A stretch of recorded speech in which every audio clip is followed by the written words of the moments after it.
എവർക്കും smart ബേസിലേക്ക് സ്വാഗതം. നമ്മൾ PSC ബുള്ളറ്റിലെ important current affairs നമ്മൾ റിവിഷൻ ചെയ്ത് വരികയായിരുന്നു. അപ്പോൾ അതിൻ്റെ പുതിയ വീഡിയോ ആണിത്. നമ്മൾ ഈ ചെയ്തു വരുന്ന കാര്യങ്ങൾ നിങ്ങൾ എഴുതിയെടുത്തിട്ട് വീണ്ടും വായിച്ച് റിവിഷൻ ചെയ്തു വേണം കേട്ടോ. ഇപ്പോൾ ഒരു തവണ കേൾക്കുമ്പോൾ ചില മനസ്സിലാവുമായിരിക്കും, പക്ഷേ എക്സാം കാർഡിൽ കൺഫ്യൂഷൻ വരാതിരിക്കണമെങ്കിൽ അതൊന്ന് റിവിഷൻ ചെയ്തോണം കേട്ടോ. ഓക്കെ, റിവിഷൻ ചെയ്യുന്നുണ്ടല്ലോ എല്ലാവരും? ഓക്കെ, നമുക്ക് ചോദ്യങ്ങൾ നോക്കാം. ഉത്തർപ്രദേശിലെ 76ാമത്തെ ജില്ലയുടെ പേരെന്താണ്? ഉത്തർപ്രദേശിലെ ഒരു പുതിയൊരു ജില്ല, 76ാമത്തെ ജില്ല പ്രഖ്യാപിച്ചു. ആ ജില്ലയുടെ പേരാണ് മഹാകുംഭ്. മഹാകുംഭ് എന്നാണ് ഉത്തർപ്രദേശിലെ 76ാമത്തെ ജില്ലയുടെ പേര്. മഹാകുംഭ് എന്നാണ്. അടുത്ത് 2024 നവംബറിൽ നിയമസഭാ തെരഞ്ഞെടുപ്പ് നടന്ന സംസ്ഥാനങ്ങൾ ഏതൊക്കെ? 2024 നവംബറിൽ നടന്ന നമ്മുടെ കേരളത്തിൽ നടന്ന നിയമസഭ ലോകസഭ ബൈ ഇലക്ഷനുകൾ, അത് നമ്മൾ മുമ്പത്തെ ക്ലാസ് ഡിസ്കസ് ചെയ്തു, ഓർമ്മയുണ്ടല്ലോ നിങ്ങൾക്ക്? ഇത് 2024 നവംബറിൽ നിയമസഭാ തെരഞ്ഞെടുപ്പ് നടന്ന സംസ്ഥാനങ്ങൾ ഏതൊക്കെയെന്ന് കേട്ട് കഴിഞ്ഞാൽ, ഒന്ന് മഹാരാഷ്ട്ര, ഒന്ന് ഏതാണ് കുട്ടികളെ? മഹാരാഷ്ട്രയാണ്. മറ്റൊന്ന് ജാർഖണ്ഡാണ്. മഹാരാഷ്ട്ര അതുപോലെ ജാർഖണ്ഡ്, ഈ രണ്ട് സംസ്ഥാനങ്ങളിലാണ് 2024 നവംബറിൽ നിയമസഭാ തെരഞ്ഞെടുപ്പ് നടന്നത്. ഇവിടെ ഇപ്പം മഹാരാഷ്ട്രയുടെ മുഖ്യമന്ത്രി ആരാണ്? മഹാരാഷ്ട്രയുടെ മുഖ്യമന്ത്രി ദേവേന്ദ്ര ഫട്നാവിസ് ആണ് കേട്ടോ. ദേവേന്ദ്ര ഫട്നാവിസ് ആണ് മഹാരാഷ്ട്ര മുഖ്യമന്ത്രി. ജാർഖണ്ഡ് മുഖ്യമന്ത്രി ഹേമന്ത് സോറനാണ് കേട്ടോ. ഹേമന്ത് സോറനാണ് ജാർഖണ്ഡ് മുഖ്യമന്ത്രി കേട്ടോ. ഹേമന്ത് സോറനാണ് ജാർഖണ്ഡ് മുഖ്യമന്ത്രി. ഓക്കെ, അപ്പോൾ 2024 നവംബറിൽ നിയമസഭാ തെരഞ്ഞെടുപ്പ് നടന്ന സംസ്ഥാനങ്ങൾ, ഒന്ന് മഹാരാഷ്ട്രയുടെ നിലവിലെ മുഖ്യമന്ത്രി ദേവേന്ദ്ര ഫട്നാവിസ് ആണ്. മറ്റൊന്ന് ജാർഖണ്ഡ് നിലവിലെ മുഖ്യമന്ത്രി ഹേമന്ത് സോറനാണ് ജാർഖണ്ഡ് മുഖ്യമന്ത്രി കേട്ടോ. ഓക്കെ, അടുത്ത് രേഖാ ശർമ്മ ഏത് സംസ്ഥാനത്തു നിന്നാണ് രാജ്യസഭയിലേക്ക് തിരഞ്ഞെടുക്കപ്പെട്ടത്? രേഖാ ശർമ്മ നമുക്കറിയാം, മുൻ വനിതാ കമ്മീഷൻ അധ്യക്ഷയാണ്. ദേശീയ വനിതാ കമ്മീഷന്റെ മുൻ അധ്യക്ഷയാണ് രേഖാ ശർമ്മ. ആ രേഖാ ശർമ്മ ഇപ്പോൾ രാജ്യസഭാ അംഗമാണ്. ഏത് സംസ്ഥാനത്തു നിന്നാണ് രാജ്യസഭയിലേക്ക് തിരഞ്ഞെടുക്കപ്പെട്ടതെന്ന് ചോദിച്ചു കഴിഞ്ഞാൽ ഹരിയാനയിൽ നിന്നാണ്. അപ്പോൾ രേഖാ ശർമ്മ ഏത് സംസ്ഥാനത്തു നിന്നാണ് രാജ്യസഭയിലേക്ക് തിരഞ്ഞെടുക്കപ്പെട്ടത് എന്ന് ചോദിച്ചാൽ ഹരിയാനയിൽ നിന്നാണെന്നുള്ള കാര്യം മനസ്സിലാക്കുക. ദേശീയ വനിതാ കമ്മീഷന്റെ ഇപ്പോഴത്തെ അധ്യക്ഷ ആരാണ്? ദേശീയ വനിതാ കമ്മീഷന്റെ ഇപ്പോഴത്തെ അധ്യക്ഷ വിജയ കിഷോർ രഹത്കർ ആണ് അല്ലെ? വിജയ് കിഷോർ രഹത്കർ ആണ് വനിതാ കമ്മീഷന്റെ ഇപ്പോഴത്തെ അധ്യക്ഷ. മുൻ അധ്യക്ഷയായിരുന്ന രേഖാ ശർമ്മ നിലവിലെ ഹരിയാനയിൽ നിന്നുള്ള രാജ്യസഭാ അംഗമാണ്. അടുത്ത് ഇന്ത്യയിലെ ആദ്യത്തെ ജിയോ സയൻസ് മ്യൂസിയം സ്ഥിതി ചെയ്യുന്നത് ഗോളിയോർ ആണ് കേട്ടോ. ഗോളിയോറിലാണ് ഇന്ത്യയിൽ ആദ്യത്തെ ജിയോ സയൻസ് മ്യൂസിയം സ്ഥിതി ചെയ്യുന്നത്. അപ്പോൾ ഇന്ത്യയിൽ ആദ്യത്തെ ജിയോ സയൻസ് മ്യൂസിയം എവിടെയാണ് കുട്ടികളെ? ഗോളിയോർ ഏത് സംസ്ഥാനത്താണ്? ഗോളിയോർ മധ്യപ്രദേശിലാണ്. അടുത്ത ശ്യാം ബെനഗൽ അന്തരിച്ച തീയതി. ശ്യാം ബെനഗൽ ഇന്ത്യയിൽ അറിയപ്പെടുന്ന ഒരു സിനിമാ സംവിധായകനായിരുന്നു ശ്യാം ബെനഗൽ. അദ്ദേഹം അന്തരിച്ച തീയതി 2024 ഡിസംബർ മാസം 23. ക്ലിയർ ആണല്ലോ? നമ്മൾ കഴിഞ്ഞ ക്ലാസ്സിൽ MD വാസുദേവൻ നായർ മരിച്ച തീയതി പഠിച്ചായിരുന്നു, 2024 ഡിസംബർ 25. അതുപോലെ തന്നെ നമ്മൾ ഒസാമു സുസുക്കി മരിച്ച നമ്മൾ പഠിച്ചായിരുന്നു, 2024 ഡിസംബർ 25. മൻമോഹൻ സിംഗ് 2024 ഡിസംബർ 26. ഇതൊക്കെ നമ്മൾ പഠിച്ചു. ശ്യാം ബെനഗൽ ഓർത്തിരിക്കുക. ശ്യാം ബെനഗൽ അന്തരിച്ച തീയതി 2024 ഡിസംബർ 23. ദ മേക്കിംഗ് ഓഫ് മഹാത്മാഗാന്ധിയെ കുറിച്ച് ദ മേക്കിംഗ് ഓഫ് മഹാത്മ എന്ന സിനിമ 1996 മേക്കിംഗ് ഓഫ് മഹാത്മ എന്ന് പറയുന്ന സിനിമ സംവിധാനം ചെയ്ത വ്യക്തി ആയിരുന്നുള്ളത് ശ്യാം ബെനഗലാണ് കേട്ടോ. മേക്കിംഗ് ഓഫ് മഹാത്മ എന്ന സിനിമ സംവിധാനം ചെയ്തത് ശ്യാം ബെനഗലാണ്. ഇദ്ദേഹത്തിന് 2006 ഇന്ത്യയിലെ ഏറ്റവും ഉയർന്ന സിനിമാ പുരസ്കാരമായിട്ടുള്ള ഏറ്റവും ഉയർന്ന സിനിമാ പുരസ്കാരം ഏതാ? ദാദാ സാഹിബ് ഫാൽക്കെ പുരസ്കാരം ആർക്ക് ലഭിക്കുകയുണ്ടായി കുട്ടികളെ? ശ്യാം ബെനഗലിന് ലഭിക്കുകയുണ്ടായി. ഏത് വർഷം? 2006. ഓക്കെ അല്ലേ? അപ്പം ഒന്നുകൂടെ പറഞ്ഞുതരാം ഈ 5 ചോദ്യങ്ങൾ. ഉത്തർപ്രദേശിലെ 76ാമത്തെ ജില്ലയുടെ പേര് മഹാകുംഭ് എന്നാണ്. 2024 നവംബറിൽ നിയമസഭാ തെരഞ്ഞെടുപ്പ് നടന്ന സംസ്ഥാനങ്ങൾ മഹാരാഷ്ട്രയും ജാർഖണ്ഡുമാണ്. മഹാരാഷ്ട്ര മുഖ്യമന്ത്രി ദേവേന്ദ്ര ഫട്നാവിസ് ആണ്. ജാർഖണ്ഡ് മുഖ്യമന്ത്രി ഹേമന്ത് സോറനാണ് ജാർഖണ്ഡ് മുഖ്യമന്ത്രി. മുൻ മുൻ വനിതാ കമ്മീഷൻ അധ്യക്ഷ രേഖ ശർമ്മ ഏത് സംസ്ഥാനത്ത് നിന്നാണ് രാജ്യസഭയിലേക്ക് തിരഞ്ഞെടുക്കപ്പെട്ടതെന്ന് കേട്ടാൽ ഹരിയാനയിൽ നിന്നാണ്. നിലവിലെ ദേശീയ വനിതാ കമ്മീഷൻ അധ്യക്ഷ വിജയ കിഷോർ രേത്കർ ആണ് നിലവിലെ ദേശീയ വനിതാ കമ്മീഷന്റെ അധ്യക്ഷ എന്നുള്ള കാര്യം ഓർത്തിരിക്കുക. അടുത്ത് ഇന്ത്യയിലെ ആദ്യ ജിയോ സയൻസ് മ്യൂസിയം ഗോളിയോർ മധ്യപ്രദേശ്. ഇന്ത്യയിലെ ആദ്യത്തെ ജിയോ സയൻസ് മ്യൂസിയം എവിടെയാണ് കുട്ടികളെ? ഗോളിയോർ മധ്യപ്രദേശ്. ശ്യാം ബെനഗൽ അന്തരിച്ച തീയതി 2024 ഡിസംബർ 23. 1996 മഹാത്മാഗാന്ധിയുടെ ജീവിതം ബേസ് ചെയ്ത് ദ മേക്കിംഗ് ഓഫ് മഹാത്മ എന്ന സിനിമ സംവിധാനം ചെയ്തു. 2006 ഇന്ത്യയിൽ ഏറ്റവും ഉയർന്ന സിനിമാ പുരസ്കാരമായിട്ടുള്ള ദാദാ സാഹിബ് ഫാൽക്കെ പുരസ്കാരം ലഭിച്ചു.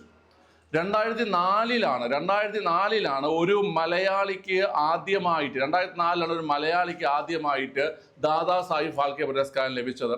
അത് ആർക്കാണെന്നുള്ള കാര്യം അറിയാമെങ്കിൽ കമന്റ് ചെയ്യുക. ഓക്കെ അല്ലേ? അടുത്ത ചോദ്യം, UNEP-യുടെ സെക്രട്ടറി ജനറൽ ആരാണ്? UNEP എന്താ കുട്ടികളെ? UNEP എന്ന് വെച്ചാൽ യുണൈറ്റഡ് നേഷൻസ് എൻവയോൺമെന്റ് പ്രോഗ്രാം ആണ് UNEP അല്ലേ? United nations environment programme 1972 June മാസം 5-നാണ് UNEP ഫോം ചെയ്തത്. നെയ്റോബി, കെനിയയിലെ നെയ്റോബിയാണ് UNEP-യുടെ ആസ്ഥാനം.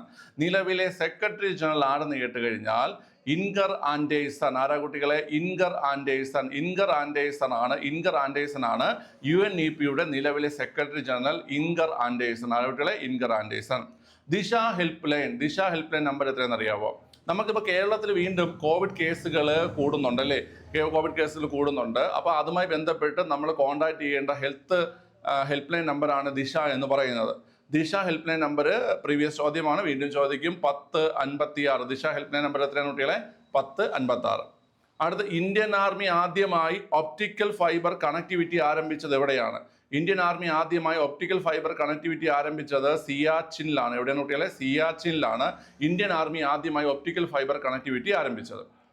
ലോകത്ത് ഏറ്റവും കൂടുതൽ മാൽവെയർ ആക്രമണ ഭീഷണി നേരിടുന്ന രാജ്യം നമ്മുടെ ഇന്ത്യയാണ്. ലോകത്തിൽ ഏറ്റവും കൂടുതൽ മാൽവെയർ ആക്രമണ ഭീഷണി നേരിടുന്ന രാജ്യം ഇന്ത്യയാണ്. ശ്രീലങ്കൻ പ്രസിഡന്റും ശ്രീലങ്കൻ പ്രധാനമന്ത്രിയും രണ്ട് പേരെയും PSCക്ക് ഭയങ്കര ഇഷ്ടമാണ്. കേരള PSC ഭയങ്കര ഇഷ്ടമാണ്, പഠിച്ചിരിക്കുക. ഓക്കെ, ശ്രീലങ്കൻ പ്രസിഡന്റിന്റെ പേര് അനുരകുമാര ദിസാനായകെ. നിലവിലെ ശ്രീലങ്കൻ പ്രസിഡന്റിന്റെ പേര് അനുരകുമാര ദിസാനായകെ. ശ്രീലങ്കൻ പ്രധാനമന്ത്രിയുടെ പേര് ഹരിണി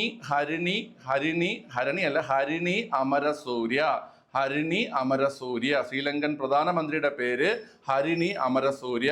ശ്രീലങ്കൻ പ്രസിഡന്റിന്റെ പേര് അനുരകുമാര ദിസാനായകെ. അപ്പോൾ ഈ ചോദ്യങ്ങൾ ഞാൻ ഒന്നുകൂടെ റിപ്പീറ്റ് അടിക്കുകയാണ്, കൂടെ പിടിച്ചോണേ. UNEP-യുടെ നിലവിലെ സെക്രട്ടറി ജനറൽ. UNEP ഫോം ചെയ്തത് പറഞ്ഞു 1972 ജൂൺ 5-ന്. UNEP-യുടെ ആസ്ഥാനം നെയ്റോബി, കെനിയ. ഇൻഗർ ആൻഡേഴ്സൺ ആണ് UNEP-യുടെ നിലവിലെ secretary general. Disha help line number 1056. Indian army ആദ്യമായിട്ട് ഒപ്റ്റിക്കൽ ഫൈബർ കണക്ടിവിറ്റി ആരംഭിച്ചത് സിയാച്ചിൻ ഗ്ലേസിയർ, ലഡാക്കിലെ സിയാച്ചിനിലാണ് Indian army optical fibre connectivity ആദ്യമായി ആരംഭിച്ചത്. ലോകത്ത് ഏറ്റവും കൂടുതൽ മാൽവെയർ ആക്രമണ ഭീഷണി നേരിടുന്ന രാജ്യം ഇന്ത്യയാണ്. ശ്രീലങ്കൻ പ്രസിഡന്റ് അനുരകുമാര ദിസാനായകെ. ശ്രീലങ്കൻ പ്രധാനമന്ത്രി ഹരിണി അമരസൂര്യ. ഓക്കെ, അടുത്ത ചോദ്യം, തബല വിദ്വാൻ സാക്കിർ ഹുസൈൻ അന്തരിച്ച തീയതി. 2024 ഡിസംബർ മാസം 15-ആണ്. ഞാൻ ഈ പഠിപ്പിക്കുന്ന വിടവാങ്ങൽ തീയതികൾ അല്ലെങ്കിൽ ആൾക്കാർ മരിച്ച തീയതികൾ നിങ്ങൾ മസ്റ്റായിട്ട് പഠിച്ചിരിക്കുക. വളരെ ഇമ്പോർട്ടൻ്റ് ആണ്, നിങ്ങൾക്ക് ചോദിക്കും. ഓക്കെ, അടുത്ത, നയാബ് സിംഗ് സൈനി ഏത് സംസ്ഥാനത്തിന്റെ മുഖ്യമന്ത്രിയാണ്? നയാബ് സിംഗ് സൈനി ഹരിയാന മുഖ്യമന്ത്രിയാണ്. ഏത് സംസ്ഥാനം കുട്ടികളെ? ഹരിയാനയുടെ മുഖ്യമന്ത്രിയാണ് നയാബ് സിംഗ് സൈനി. ഹരിയാനയുടെ മുഖ്യമന്ത്രിയാണ്. ഇന്ത്യയിൽ ഏറ്റവും കൂടുതൽ വനിതാ കൗൺസിലർമാർ ഉള്ള സംസ്ഥാനം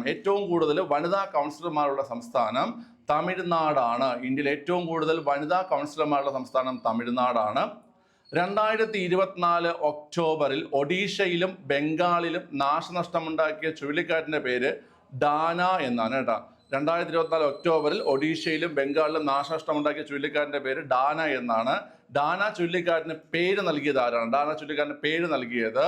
ആരാണ് കുട്ടിയിലെ? ഖത്തറാണ് ഡാന ചുഴലിക്കാറ്റിന് പേര് നൽകിയത്. 2024 ഒക്ടോബറിൽ ബംഗാളിലും ഒഡീഷയിലും നാശനഷ്ടമുണ്ടാക്കിയ ചുഴലിക്കാറ്റ് ഡാന പേര് കൊടുത്തിരിക്കുന്നത് ഖത്തർ. റേഷൻ കാർഡ് പരാതികൾ പരിഹരിക്കാൻ ഭക്ഷ്യ പൊതുവിതരണ വകുപ്പ് ആരംഭിച്ച പദ്ധതി ഏതാണ്? റേഷൻ കാർഡ് പരാതികൾ പരിഹരിക്കാൻ ഭക്ഷ്യ പൊതുവിതരണ വകുപ്പ് ആരംഭിച്ച പദ്ധതിയാണ് തെളിമ. ഏതാ കുട്ടികളെ? തെളിമ. റേഷൻ കാർഡ് പരാതികൾ പരിഹരിക്കാൻ ഭക്ഷ്യ പൊതുവിതരണ വകുപ്പ് ആരംഭിച്ച പദ്ധതിയാണ് തെളിമ.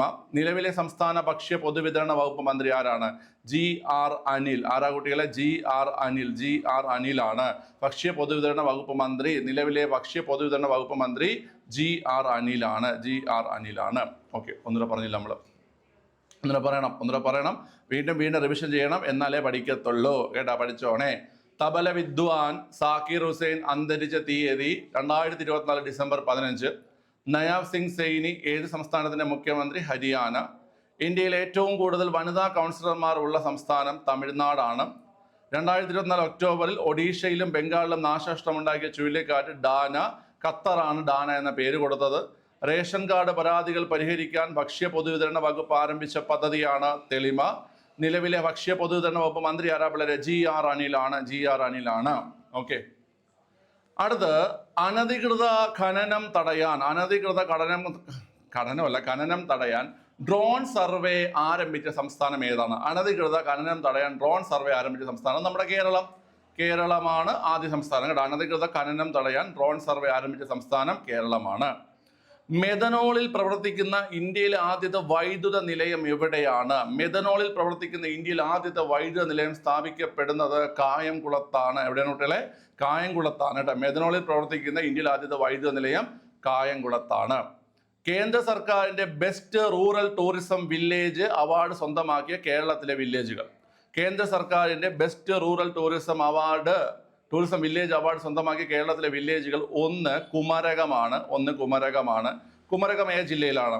കുമരകം കോട്ടയം ജില്ലയിലാണ്. രണ്ടാമത്തത് കടലുണ്ടിയാണ്. കടലുണ്ടി കോഴിക്കോട് ജില്ലയിലാണ്. ഓക്കെ അല്ലേ? അപ്പൊ കുമരകം കോട്ടയം, കടലുണ്ടി കോഴിക്കോട്. കേന്ദ്ര സർക്കാരിന്റെ best rural tourism village award സ്വന്തമാക്കിയ കേരളത്തിലെ വില്ലേജുകളാണ് കുമരകവും കടലുണ്ടിയും. കുമരകം കോട്ടയം ജില്ല, കടലുണ്ടി കോഴിക്കോട് ജില്ല. വീടുകളിൽ ഒറ്റപ്പെട്ടു പോയവർക്ക് സാന്ത്വനവും സംരക്ഷണവും ഉറപ്പാക്കുന്ന കുടുംബശ്രീ പദ്ധതി. കുടുംബശ്രീ പദ്ധതിയുടെ പേര് എന്താ പിള്ളേരെ? സ്നേഹിത. നമ്മൾ വീട്ടിലൊക്കെ പയ്യന്മാർ വീട്ടിലൊറ്റയ്ക്ക് ഇരിക്കുന്ന സമയത്തല്ലടാ നമ്മുടെ സ്നേഹിതയെ വിളിച്ചിട്ട് സൊല്ലുന്നത്, സംസാരിക്കുന്നത് വീടുകളിൽ ഒറ്റപ്പെട്ടിരിക്കുന്ന സമയത്തല്ലേ? ഓക്കെ, അപ്പം സ്നേഹിത. വീടുകളിൽ ഒറ്റപ്പെട്ട് പോയവർക്ക് സാന്ത്വനവും സംരക്ഷണവും ഉറപ്പാക്കുന്ന കുടുംബശ്രീ പദ്ധതിയാണ് ഏത്? സ്നേഹിത. പയ്യന്മാരിത് മറക്കാൻ ചാൻസ് കുറവാണ്. ഓക്കെ, പെമ്പിളര് മറക്കണ്ട. അനധികൃത ഖനനം തടയാൻ ഡ്രോൺ സർവേ ആരംഭിച്ച സംസ്ഥാനം കേരളം. മെഥനോളിൽ പ്രവർത്തിക്കുന്ന ഇന്ത്യയിലെ ആദ്യ വൈദ്യുത നിലയം എവിടെ? കായംകുളം. കേന്ദ്ര സർക്കാരിന്റെ best rural tourism village award സ്വന്തമാക്കിയ കേരളത്തിലെ വില്ലേജുകൾ ഒന്ന് കുമരകം കോട്ടയം, 2 കടലുണ്ടി കോഴിക്കോട്. വീടുകളിൽ ഒറ്റപ്പെട്ടു പോയവർക്ക് സാന്ത്വനവും സംരക്ഷണവും ഉറപ്പാക്കുന്ന കുടുംബശ്രീ പദ്ധതിയാണ് സ്നേഹിത. ഓക്കെ, എത്ര ചോദ്യങ്ങൾ നിങ്ങൾക്ക് അറിയാമായിരുന്നു എന്നുള്ള കാര്യം കമന്റ് ചെയ്യുക. അടുത്ത കറണ്ട് അഫയേഴ്സ് റിവിഷനുമായിട്ട് നമുക്ക് അടുത്ത വീഡിയോയിൽ കാണാം. ഡെയിലി കറണ്ട് അഫയേഴ്സ് റിവിഷൻ വേണമെങ്കിൽ കമന്റ് ചെയ്യുക. ഓക്കെ, ഈ തന്നതൊക്കെ പഠിച്ചോണേ, വളരെ ഇമ്പോർട്ടൻ്റ് ആണ് കേട്ടോ. Okay, so bye, see U.